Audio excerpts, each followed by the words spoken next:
Okay. Heret everybody. C'est moi again. Welcome to another Hellenic Pagans video, this one being number 30.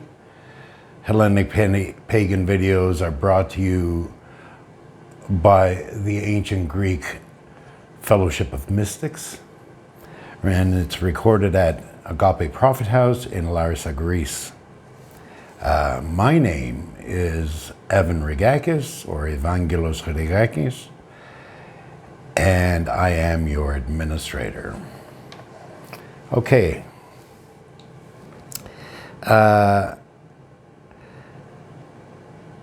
There is a great importance in the topic of this video, most of which pagan researchers and researchers in general overlook.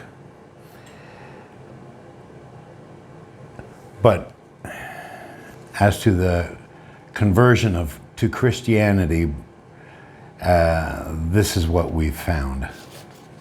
Researchers, I mean. Oh yeah, right. Okay, before we get into it, this is a very controversial topic apparently, and I feel it necessary to say this is in no way an attack on Christianity. Though many may see it as such, these are merely the facts that correct the Christian narrative, and it's just facts. It's not an opinion. It's not anything like that. So the Christian Church, and therefore historical academics, profess that the Greeks were among the first to convert to Christianity. In fact, the Greek Orthodox Church has convinced Greeks that Christianity is the natural evolution of their own ancestral religion, from polytheistic to monotheistic. And in the same breath, the Greek Orthodox Church declares their Greek ancestral religion to be satanic and the enemy of the church, even though they stole their rites and rituals from their satanic enemy. They actually expect us to believe that a people who believed in many gods for thousands of years suddenly heard the truth of Jesus Christ and realized what they have been believing for thousands of years is all bullshit, and they see the light of truth and convert.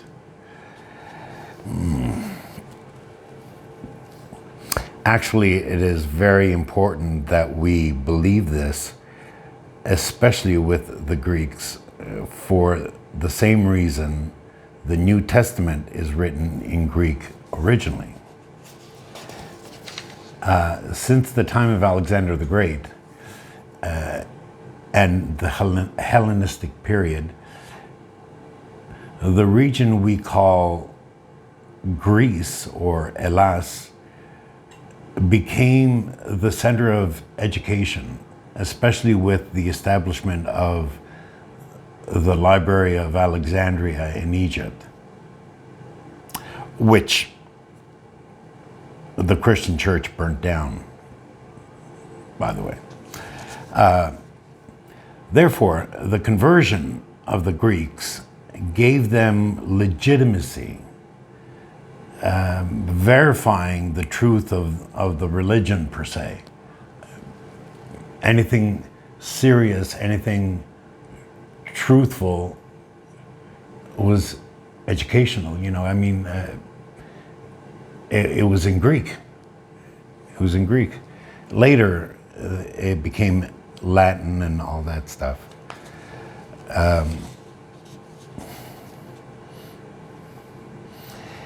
Even that, even without research, the whole narrative sounds a little shady.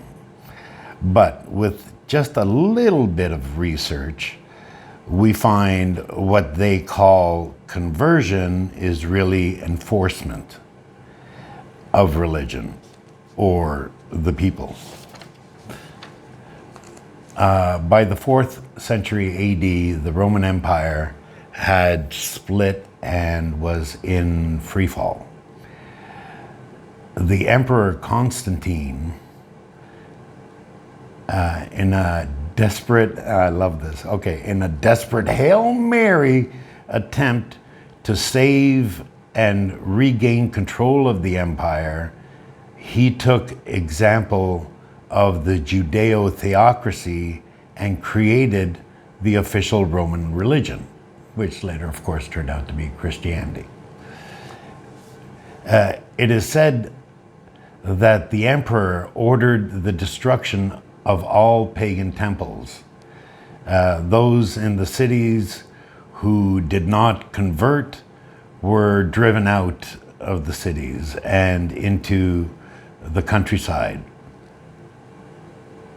What is not said is being driven out did not mean you were asked politely to leave.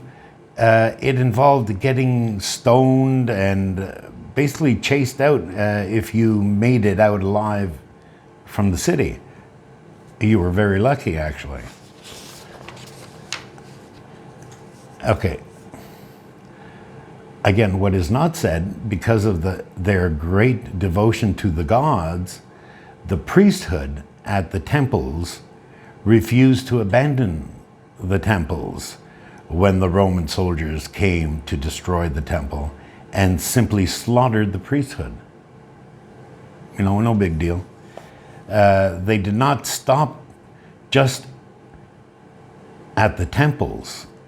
You know, they, depending on which book you read, but they'll say that Constantine ordered the destruction of the temples, but some will also tell you that it also included all remnants of the pagan religion that could be destroyed, such as statues, vases, other structures. You know, they were all, you know, abolished. I remember thinking in my youth when seeing the ancient Greek ruins, wow, look what time does, you know, before realizing they were in ruins on purpose. Because he ordered the destruction of the pagan temples and all remnants of the religion. Limbs were cut off of the statues, the marbles were used to build other structures like the wall of the city or whatever. They would build their churches on top of the ancient temples. I mean, right now I'm doing my research on this. I found this this village up on Mount Olympus, very remote, but they had a Christian Byzantine church there, and now after so many years, it lay in ruins. So they basically destroyed it and found underneath it the whole foundation of a temple, you know, marbles, and later discovered that that was the temple of Apollo. So they were using the actual temples to build their own, you know, holy places. The bloodlines of the mysteries scattered to the mountains, and as the religion began to spread into the countryside, most families fled to foreign lands in all four directions and remained secret and hidden. What most researchers don't realize is that the church's war of the destruction is still carried on to this very modern day. Very important and significant pieces come up missing or stolen all of a sudden, like the lodestone that was found in the Temple of the Kabiri on the island of Samothrace magically came up missing, or stolen, or misplaced, or basically not there anymore. Or how about the meteor? Oh, yeah, right. How about the meteorite that used to? I didn't know this until I actually came here to Greece and went to the actual site, but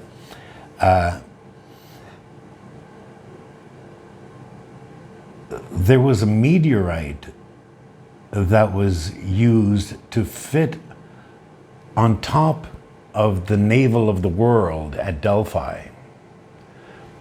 We don't know where it is now, but we know that there was one.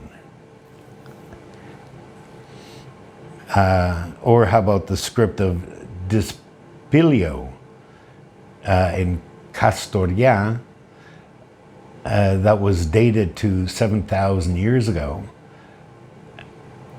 I was actually very well acquainted with this find because of the great importance of this script. I mean, they found a script on a man-made island in the middle of a lake that dated to Neolithic times, 5,000 BC. You know, the script was dated to 5,250, and you know, the academic world says no. The oldest writing is cuneiform, and that's only from 3,000 BC. Well, you know, and then surprisingly, that was in 1995, and about 5 years later, they found another script clear across China that was written on the back of turtle shells, and they were given the same date as Displio, 5,250 BCE. Do we hear about these things? No. And I later, well, afterwards I moved to America, so I lost contact with the professor. But later I found out that the script that he, thank God, copied and kept, copies of, because it got stolen right out of his office. He had put it in he was going to put it in storage, and he had put it in a crate and everything like that, and was getting ready to get picked up and taken downstairs or something like that, and it just never arrived downstairs. So it is well known today that the early Christians took all their rites and rituals from the already existing pagan religions, taking rituals, rites, and simply replacing the pagan names with the Christian names and calling them their own. Okay, so we know this. Another thing they don't show is a church. You come to Greece and you go to any ancient site you want, and I guarantee you 9 times out of 10 there'll be a church built right beside it, as if it's built there to defend people from the evil of pagan religions or something like that. Of course, I could go on, there's a very long list, but I am digressing. That's what happens when uncovering lies and manipulated truths. So, why is it so important to know how the Greeks were converted into Christianity in the first place? I mean, okay, it was a lie, so what? Who cares? And that's basically how this whole topic is taken and overlooked. You know, research and true seekers do care. The first thing is that because of this narrative, our whole perspective of the ancient religions is distorted. It's made up. You know, what it does is it changes your perspective of the ancient Greeks and the Christian church especially. It invokes critical thinking to where you question everything else. If they lied about this, what else did they lie about? And we've been uncovering lots of Christian church lies, but that's besides this. That is a rabbit hole everyone needs to take. The second thing it does is enhance our understanding of our own beliefs. A religion that must be enforced is not a religion. Religion is a political instrument hiding in pseudo spirituality. It's a manufactured religion, and it's meant exactly as what it was meant to do, was to gain control of the empire. You know, gain control the masses. Above everything else is the critical thinking. We really need to question everything, not just religion or religious beliefs, but history. Everything. Do not just accept what is presented to you.